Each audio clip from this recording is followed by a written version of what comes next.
tidak seperti yang dunia katakan,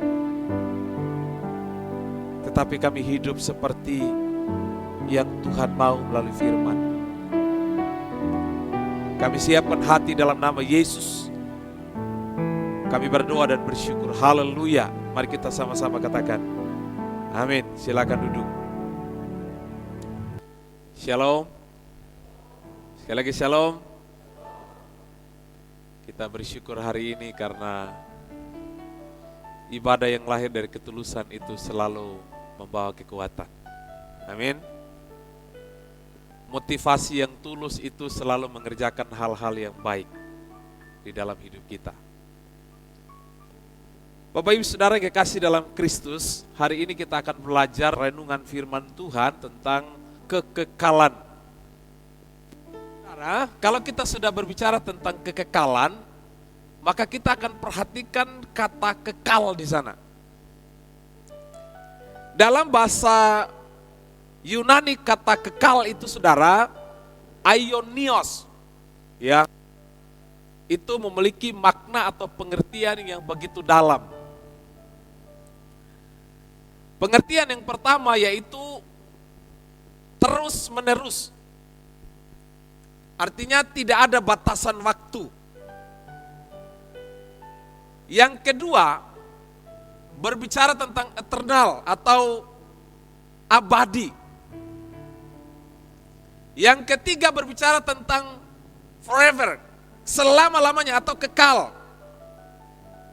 Dan pengertian yang terakhir adalah everlasting atau selama-lamanya.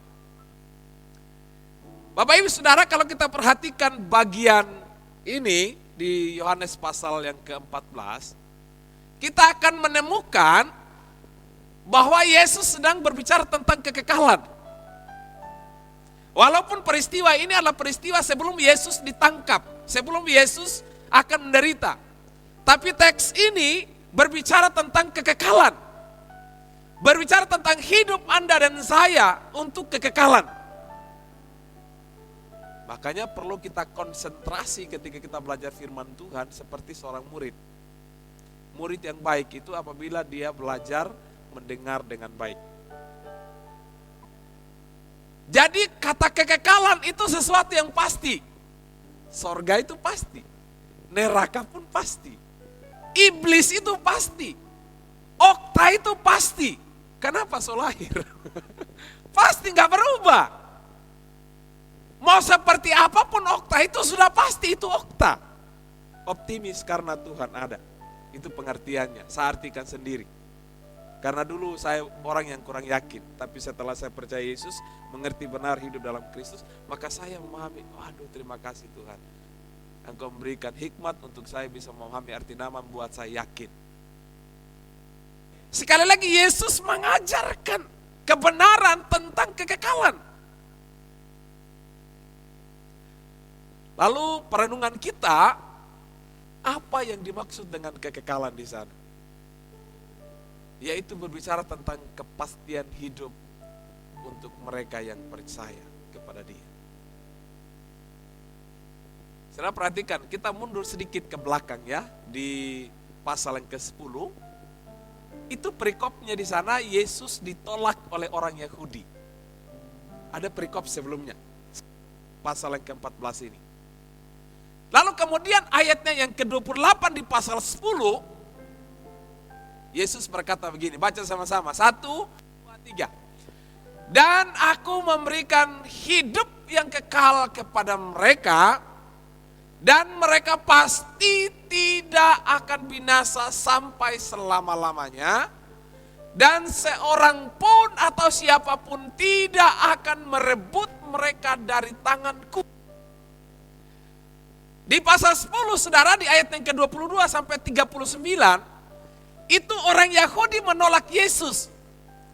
Lalu karena mereka menolak Dia, lalu kemudian mengajarkan sesuatu kepada orang Yahudi bahwa percayalah kepada Allah yang telah mengerjakan pekerjaan-pekerjaan di dalam diriku. Dan kalaupun kamu tidak percaya kepadaku, paling tidak kamu percaya pekerjaan-pekerjaan yang aku lakukan itu. Lalu kemudian sampai di poin ini, saking karena mereka menolak, mereka tidak menerima, Lalu kemudian Yesus berkata, aku memberikan hidup yang kekal kepada mereka. Mereka itu murid-murid tadi itu. Jadi Yesus itu dicela. Kenapa? Mengaku diri sebagai Allah, mengaku diri sebagai Tuhan, mengaku diri sebagai orang yang berotoritas, yang berhak memberikan hidup. Sehingga mereka mencela dia, mereka menolak dia. Dan di sana orang-orang Yahudi itu ada ahli Taurat, orang-orang Farisi, orang-orang yang sebenarnya tahu, sebenarnya kuasai hukum Taurat, mereka tahu janji-janji Allah, mereka tahu itu nubuatan-nubuatan, mereka tahu. Tetapi pada akhirnya mereka menolak dia. Lalu kemudian Yesus menegaskan, aku memberikan hidup yang kekal kepada mereka. Kata mereka itu mereka yang percaya. Dan mereka pasti.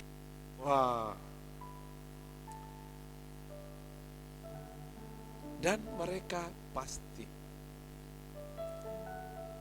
Saudara, kita tidak bisa mengartikan bahasa lain lagi dari kata pasti. Saudara tidak bisa, maksudnya tidak bisa putar lagi, tidak bisa artikan lebih lagi dari kata pasti.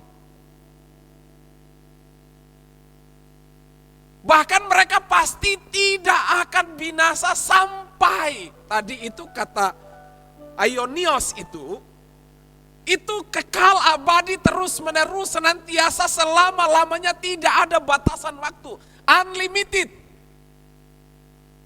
Ini kekekalan. Bahkan kata seorang pun itu saudara, Yesus sedang berbicara, setan pun tidak berkuasa, iblis pun tidak berkuasa, neraka pun tidak berkuasa, maut pun tidak berkuasa untuk merebut mereka yang percaya dari tangan Allah.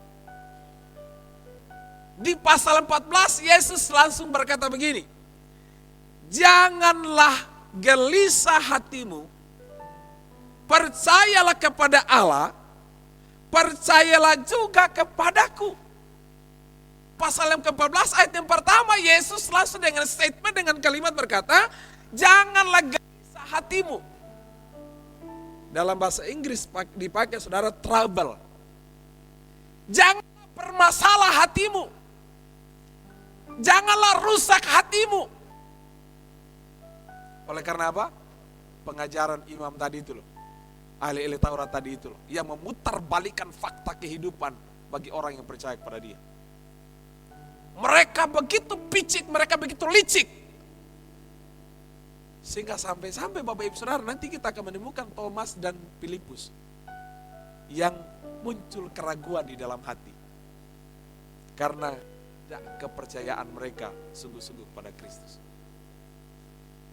Lalu kemudian di ayat yang kedua, kemudian Yesus berkata, di rumah Bapakku, apa? Banyak, bukan sedikit loh, banyak. Tapi kata banyak juga dalam bahasa asli, kalau kita terjemahkan lagi itu unlimited, tanpa batas. Lalu kemudian Om Alo dengan umumnya pas mabuk-mabukan, pendeta tanya, mungkin Om Alo, setelah mabuk kalau meninggal, kira-kira masuk surga tidak? Ya kalau diterima di surga. Terus bagaimana? Ya di sampingnya no. Di samping mana? Neraka katanya. Bapak Ibu Saudara kasih oleh Tuhan, Yesus mengatakan di rumah Bapakku banyak tempat tinggal. Saudara, kekekalan itu Yesus sedang menggambarkan seperti rumah, di mana di sana ada ayah, ada ibu, ada anak. Sehingga dia berkata untuk menjelaskan mereka secara simpel, secara sederhana, seperti rumah. Makanya dia berkata, di rumah Bapakku banyak tempat tinggal. Sebenarnya itu gambaran kepemilikan. Bapak itu punya, Bapak itu pemilik. Makanya tidak ada kesia-siaan di dalam iman kepada Yesus Kristus. Berbahagialah saudara dan saya. Dan kata kepercaya di situ saudara only. Hanya percaya. Tidak ada percaya plus, tidak ada. Saudara mau telusuri seluruh kitab, isi Alkitab, hanya dicatat percaya cukup. Walaupun ada banyak pemahaman yang berkata, wah masa hanya percaya. Bapak Ibu Saudara, ada perbedaan percaya dengan KTP Kristen. Jangan disamakan. Mohon maaf, jangan disamakan. Tadi pagi tiba-tiba orang datang di rumah. Saya kaget sementara saya persiapan, lalu kemudian datang jauh-jauh dari Marissa di Randangan. Lalu kemudian ketemu Pak Pendeta, memang dia gak kenal saya, mau ketemu di sini pemimpin gereja. Ngapain Pak? Saya mau beli Alkitab. Kebetulan anak saya itu sudah selesai 1 tahun baca Alkitab, tapi Alkitabnya itu mulai robek, begitu. Lalu kemudian dia minta Alkitab. Tapi sebelum saya kasih Alkitab, saya bilang mari Pak duduk dulu. Gitu. Waktu dia kerja di bengkel mobil, tiba-tiba waktu dia ganti mesin mobil itu, tiba-tiba mobil itu jatuh dan dia tertindis. 3 hari dokter sudah katakan mati di rumah sakit. Tapi di kala posisi seperti itu, Bapak Ibu Saudara, dia berkata, Pak, aku melihat sesuatu. Dan dia katakan tidak bisa menggambarkan seperti apa penglihatan itu. Dan 3 hari kemudian dia hidup. Itu kesaksiannya. Orang Gorontalo asli, lalu kemudian saya percaya Tuhan Yesus. Itu sudah 20 tahun yang lalu. Lalu kemudian setelah sharing-sharing, begitu luar biasa kesaksiannya. Pertanyaan terakhir cuma satu. Pak, seandainya kalau Bapak tadi datang ke gereja sini, tiba-tiba ditabrak mobil, terus meninggal, Bapak yakin masuk surga? Insya Allah. Artinya apa? Mudah-mudahan. Loh, kok mudah-mudahan Pak? Kan tadi Bapak lihat penglihatan. Sampai-sampai Bapak saudara meninggalkan agama sebelumnya dan saudara masuk Kristen. Bapak masuk Kristen. Di situ ada kesempatan. Saya bilang, Pak, penglihatan itu hanya tanda. Tapi di balik tanda itu ada sosok pribadi yang bernama Isa Al-Masih atau Yesus Kristus. Yang sebenarnya Bapak percaya hari ini tapi kurang memahami. Lalu bagaimana dengan orang Kristen, Pak? DP kelakuan tiap gereja masuk gereja tapi pulang mabuk katanya. Saya bilang, Pak, orang Kristen itu jangan samakan dengan orang percaya. Berbeda, saya bilang. Orang Kristen itu belum tentu percaya. Siapa itu? Termasuk saya bilang. Saya 20-an tahun orang Kristen tapi gak kenal Yesus secara benar. Waktu usia saya 23 tahun baru saya memahami siapa Yesus dan mengundang dia secara pribadi masuk di hati saya. Tinggal di hidup saya memahami. Lalu kemudian, Pak, Bapak nanti saya kasih Alkitab, silakan Bapak baca dari kitab Kejadian sampai Wahyu. Kalau ada firman berkata, yang mengatakan masuk sorga itu percaya plus yang lain.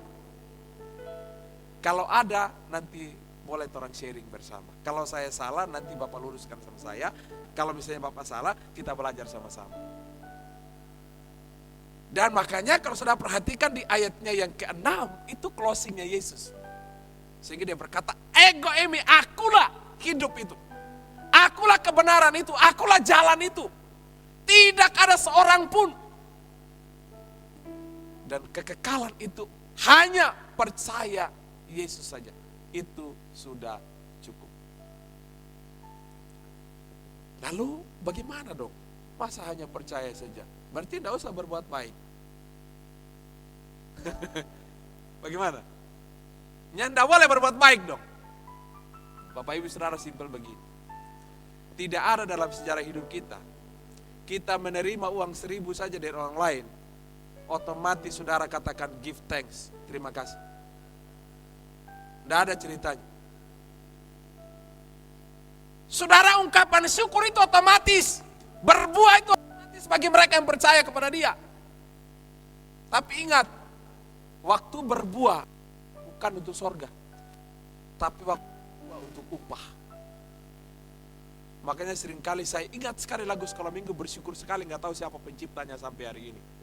Anak sekolah minggu dengar-dengaran, tuh orang tua terlebih Tuhan, itulah tandanya anak yang manis. Apa yang diterima? Upah. Upah dari mana?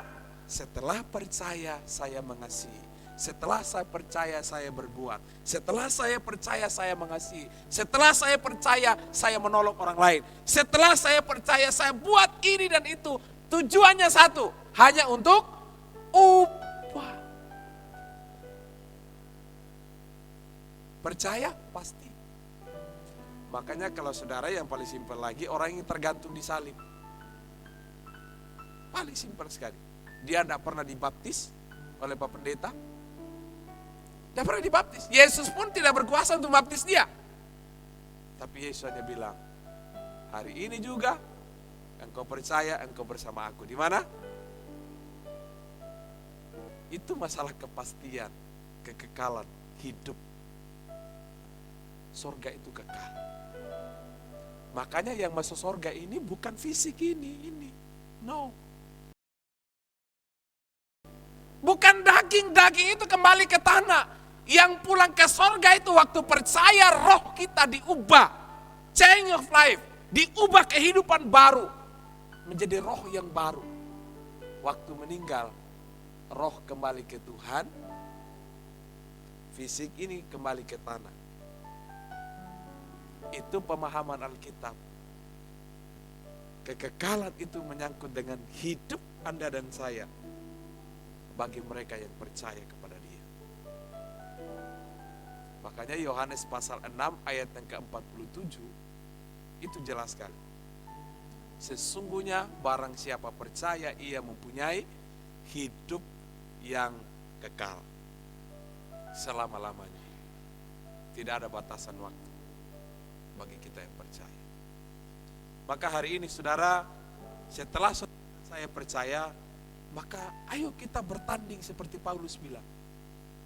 Setelah kita pasti di dalam Yesus, hidup kita pasti dalam Yesus, maka ada kehidupan, ada ruang, ada waktu di mana Tuhan beri bagi kita untuk apa? Kita berkarya.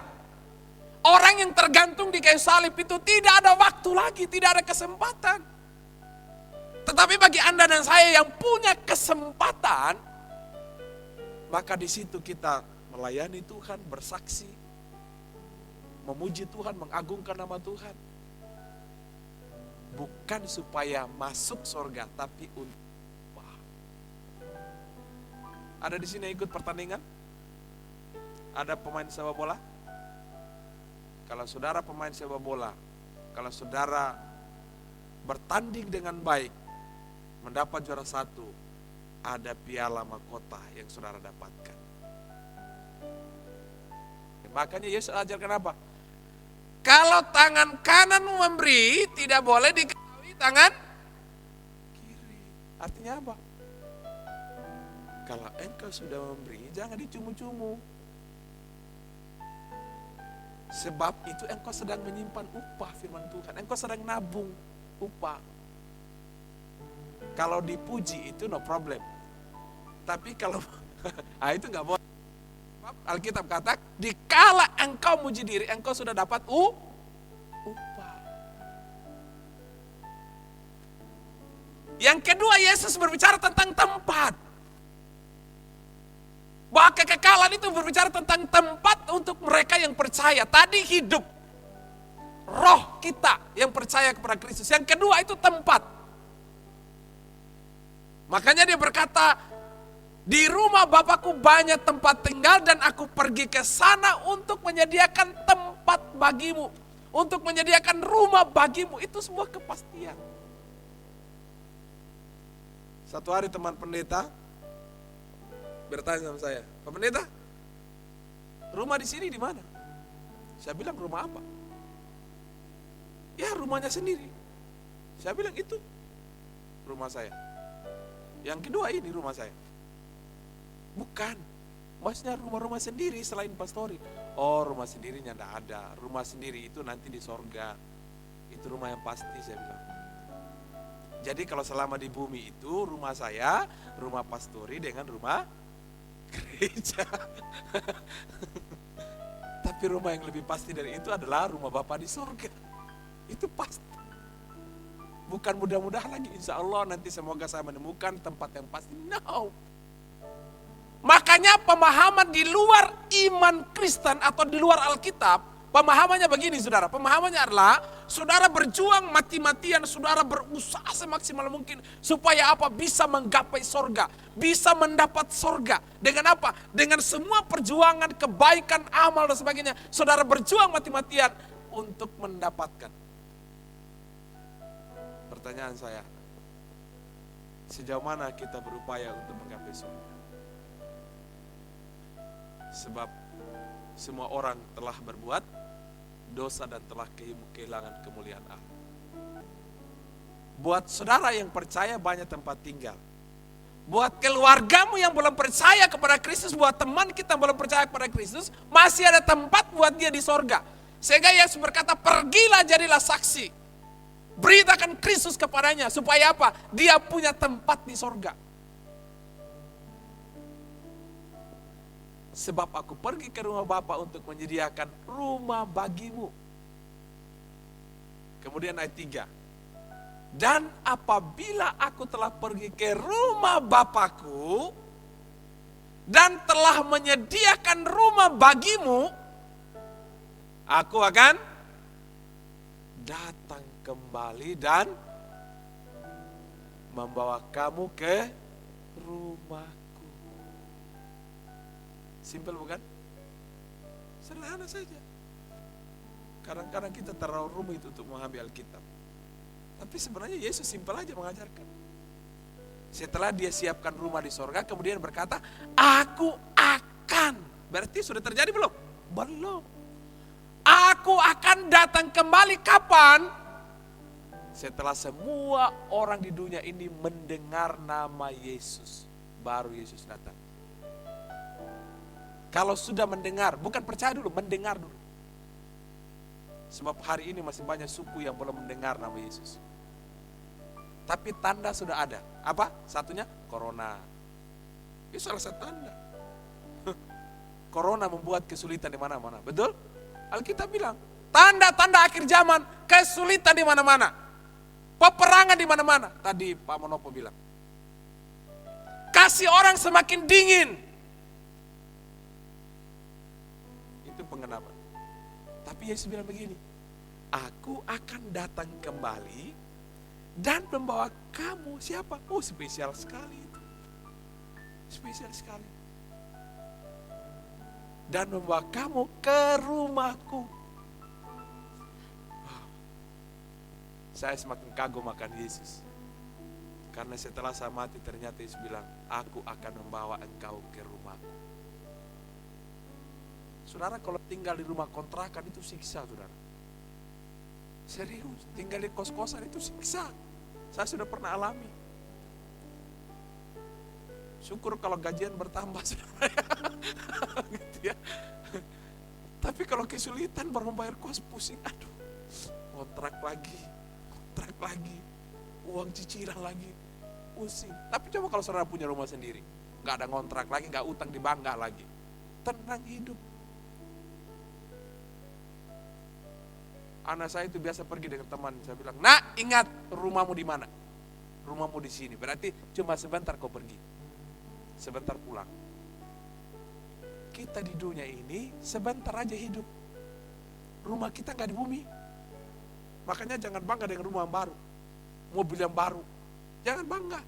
Apa mau dibanggakan? Jangan pernah sombongkan. Mau apapun yang kita punya di dunia ini, jangan pernah sombongkan, itu cuma titipan. Kalau ada itu syukur, alhamdulillah. Kenapa? Tuhan masih percayakan. Karena tempat kita bukan di bumi. Makanya Paulus berkata, tempat di dunia ini ngengat dan karat. Penyakit akan menghabiskan. Makanya kita ini digerogoti dengan apa? Sakit penyakit. Kita mengeluh dengan banyak penderitaan. Kenapa? Kita ini sirna ini, hilang ini, lenyap ini, daging ini. Tapi roh yang ada dalam diri kita waktu percaya, itu bersama Yesus. Makanya tiap kali ibadah pemakaman itu perlu hadir. Makanya pengkhotbah bilang lebih baik hadir di rumah duka daripada rumah pesta. Kalau pesta nggak ada orang ingat mati. Yang ingat telah tambah lagi. Makan. Yang namanya pesta. Tapi kalau di kematian, mulai pikir, mulai sakit-sakit sedikit. Aduh, jangan giliran saya. Itu berapa pikir. Sebab waktu kita hadir rumah duka, kita semakin berpikir, mungkin giliran saya. Sebenarnya apa yang menjadi masalah Yesus sehingga Yesus harus berkata, janganlah hatimu bermasalah. Kita lihat dulu ayatnya yang ke-8. Kita baca sama-sama di bagian ini. 1, 2, 3. Kata Filipus kepada Yesus, Tuhan, tunjukkanlah Bapa itu kepada kami, itu sudah cukup bagi kami. Saudara, Yesus itu ayat pertama, 2, 3, 4, 5 itu sudah menggambarkan sedemikian rupa. Apalagi yang kurang? Bahkan di ayat 6 Yesus sudah bilang, akulah jalan kebenaran hidup. Yesus sudah bilang, percayalah kepadaku. Tapi Filipus, Tuhan, tunjukkanlah Bapa itu. Itu sudah cukup. Dia bingung, tapi Yesus bilang, sudah jelas sekali. Lalu kemudian ayat 9, Yesus jawab apa? Telah sekian lama aku bersama-sama kamu, namun engkau tidak mengenal Allah. Ternyata 3,5 tahun bersama Yesus, tidak kenal siapa Yesus. Lama sekali, tapi tidak kenal. Kalau seandainya kita murid yang kuliah, nggak kenal dosennya itu murid itu agak nggak beres begitu ya. Masa 3 tahun tidak kenal gurunya, wah itu bahaya itu. Kalau anak sudah besar begitu ya, sudah mandiri, kemudian tidak kenal orang tuanya, itu kan keterlaluan namanya itu ya. Lalu kemudian ayat 10, barang siapa yang telah melihat aku, ia telah melihat Bapa. Jadi saudara, yang jadi masalah bukan masalah kekekalan, bukan masalah Yesus, tapi yang jadi masalah adalah manusia. SDM-nya kurang memahami siapa Yesus. Itu poinnya di situ. Bayangin, Yesus sudah berkata, aku ini dan Bapa adalah satu. Di rumah Bapakku banyak tempat tinggal. Aku akan datang kembali menjemput kamu supaya bawa ke tempatku, ke rumahku. Lalu kemudian akulah jalan, bukan orang lain jalan, akulah jalan. Tapi Filipus pun juga masih minta lagi, kalau boleh Bapa itu coba kemari. Yesus sudah bilang, Filipus, coba lihat sini loh, dengar, ini saya ini. Filipus, tolong lihat ini loh, aku ini. Aku ini. Saudara, suatu ketika saya dengan istri itu membangun rumah tangga tanpa saling mengenal. Dan menurut psikologi dalam keluarga menegaskan bahwa usia pernikahan 1 sampai 5, 5 sampai 10 itu ujian yang paling berat. Dan usia 1 sampai 5 itu adalah usia yang paling berat bagi pasangan suami istri untuk saling mengenal satu dengan lain. Nah, saudara, jujur, waktu saya pertama kali saya menyatakan cinta sama istri saya itu, saya mencintai engkau, saya bilang. Saya akan siap menikah, makanya saya tinggalkan pelayanan di Bali, saya datang ke Sulawesi hanya untuk ketemu dia. Saya bilang, saya mencintai engkau. Tapi saudara tahu, berjalan waktu, dia merasa seolah-olah saya tidak mencintai dia. Dan saya bukan orang tipologi, bukan orang tipe laki-laki yang romantis, saudara. Aduh, sama kasih bunga buat dirimu, I love you bertubi-tubi. Enggak, saudara. Tapi yang saya lakukan itu setiap hari itu bukti bahwa saya mencintai dia, tapi dia nggak memahami. Sebaliknya juga saya. Jadi waktu ujian demi ujian datang itu, saudara, kami tidak saling memahami bahwa sebenarnya kami saling mencintai, hanya karena tidak memahami siapa dia sebenarnya, apa yang dia lakukan itu. Lalu kemudian suatu waktu saya berkata begini, sampai kapanpun saya tetap gak akan berubah. dan saya tetap suamimu yang akan mencintai sampai maut memisahkan. Dan saya mencintai itu tidak seperti orang lain. Bapak Ibu Saudara, dari pengalaman ini saya merenungkan bagian firman Tuhan ini. Yesus sudah melakukan pengorbanan yang begitu besar kepada murid-murid. Tapi toh pada akhirnya mereka pun juga tidak mengenal Dia secara benar. Sehingga Yesus harus mencela kepercayaan mereka. Karena mereka tertutup oleh banyak hal di dalam hidup mereka. Bapak Ibu Saudara, ini bagian ini menjadi perenungan kita. Bahwa kekekalan itu berbicara tentang hidup saudara dan saya, kekekalan berbicara tentang tempat yang pasti. Dan perlu kita renungkan. Jangan sampai kita seperti Filipus. Jangan sampai kita seperti Thomas. Yang sudah sekian tahun hidup dalam kehidupan rohani. Kita tiap tahun kita merayakan. Tetapi kita tidak memahami. Kita tidak mengenal secara benar siapa Yesus sesungguhnya. Lalu kemudian ada banyak pemikiran-pemikiran muncul. Akhirnya meragukan Yesus, meragukan iman. Bapak Ibu, lamanya kita menjadi orang Kristen tidak menentukan kita mengenal siapa Yesus. Tetapi keseriusan kita dalam pengenalan akan Tuhan membuat kita memahami siapa Dia. Paulus itu saudara, hanya sekejap 3 hari berjumpa dengan Yesus. Tapi setelah 3 hari itu mujizat terjadi. Dia siap untuk memberitakan siapa Yesus. Singkat waktunya, tetapi dia mengenal siapa pribadi Yesus. Ajar kami, tuntun kami Tuhan, agar kami lebih dan lebih lagi, kami lebih mencintai, kami lebih mengagumi, kami lebih mengenal sebagai pribadi yang memberi kepastian hidup,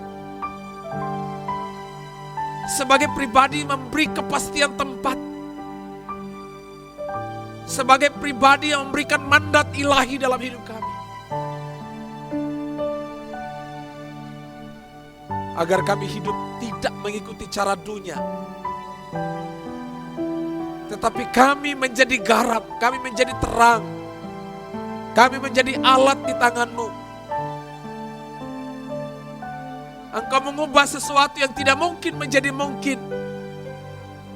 Engkau mengubah sesuatu yang tidak bisa menjadi bisa. Karena bukan kami, tapi Engkau yang hidup dalam kami. Oh, thank you, God. Terima kasih Tuhan. Terima kasih Yesus. Kalau selama ini kami menyombongkan sesuatu dalam hidup kami, Tuhan ampuni kami, tundukkan hati kami di bawah kaki-Mu Tuhan. Ampuni kami Tuhan. Beri kami hati Tuhan seperti hati-Mu. Beri kami tangan seperti tangan-Mu. Beri kami kaki seperti kaki-Mu. Beri kami hidup seperti hidup-Mu Tuhan. Agar kami punya motivasi yang mempermuliakan Engkau.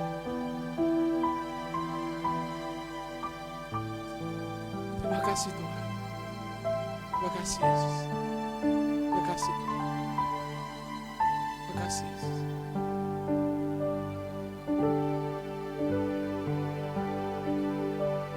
Yesus. Terima kasih Yesus. Terima kasih Tuhan. Haleluya. Ajarku mengenal-Mu,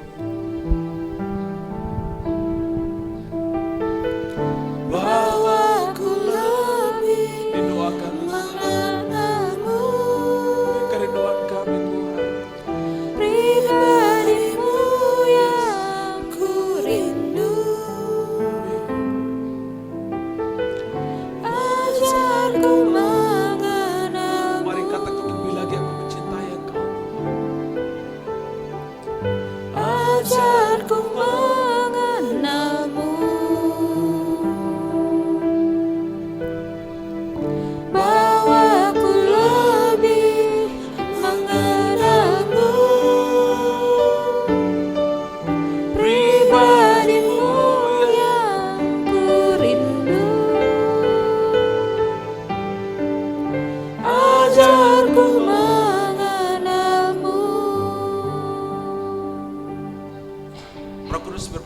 lebih lagi dalam hidup kami. Dari tempat ini, di dalam setiap langkah-langkah hidup kami ke depan.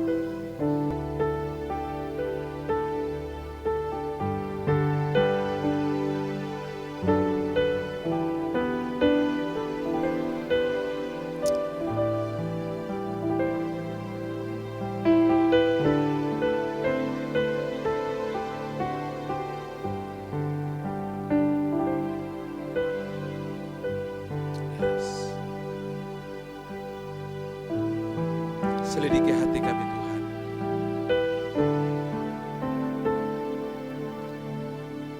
Kalau pemahaman kami masih keliru, melalui firman hari ini kami boleh diluruskan, kami boleh diteguhkan.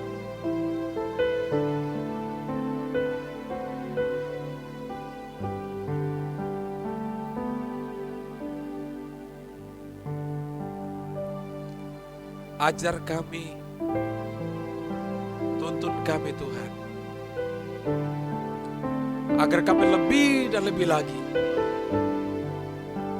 kami lebih mencintai, kami lebih mengagumi, kami lebih mengenal sebagai pribadi yang memberi kepastian hidup,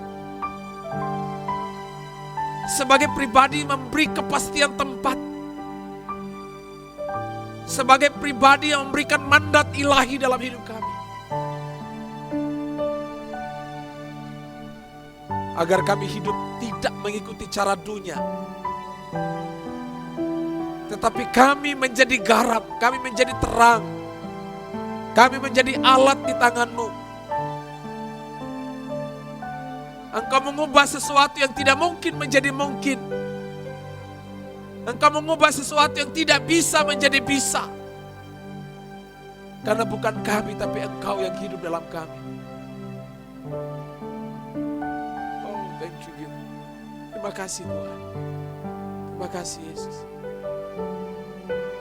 Kalau selama ini kami menyombongkan sesuatu dalam hidup kami, Tuhan ampuni kami, tundukkan hati kami di bawah kaki-Mu Tuhan. Ampuni kami Tuhan. Beri kami hati Tuhan seperti hati-Mu. Beri kami tangan seperti tangan-Mu. Beri kami kaki seperti kaki-Mu. Beri kami hidup seperti hidup-Mu Tuhan. Agar kami punya motivasi yang mempermuliakan Engkau.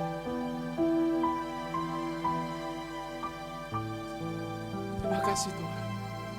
Roh Kudus berbicara lebih lagi dalam hidup kami. Dari tempat ini, di dalam setiap langkah-langkah hidup kami ke depan, di rumah kami, di tempat kami bekerja, di tempat kami belajar, di lingkungan kami, Roh Kudus terus berbicara. Sebab Engkau unlimited, tanpa batas. Engkau bekerja berkarya. Dalam nama Yesus kami berdoa dan bersyukur buat kebenaran hari ini. Haleluya. Mari kita sama-sama katakan amin. Silakan duduk.